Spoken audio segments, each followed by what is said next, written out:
ধাপে আমরা সকল কর্মীর পুরনো রিজিমে ট্যাক্স গণনা করব। ওল্ড ট্যাক্স রিজিম সিলেক্ট করে জিস্ট অপশনে ক্লিক করতে হবে। একদম ওপরে ওল্ড অর নিউ রিজিম অপশনে ক্লিক করুন।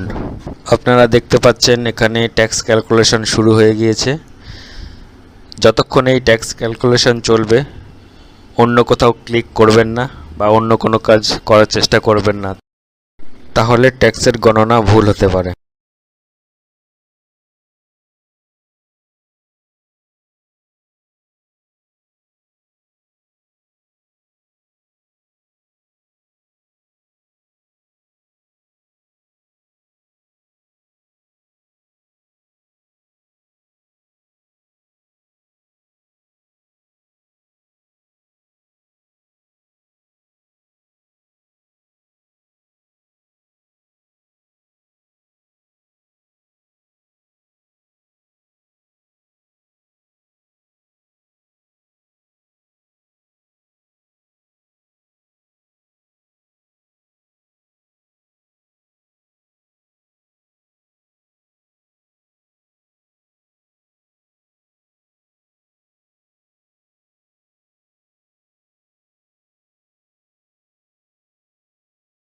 তিনশো জন কর্মীর ওল্ড রিজিমে ট্যাক্স গণনা 1 মিনিট 18 সেকেন্ডে কমপ্লিট হয়ে গিয়েছে।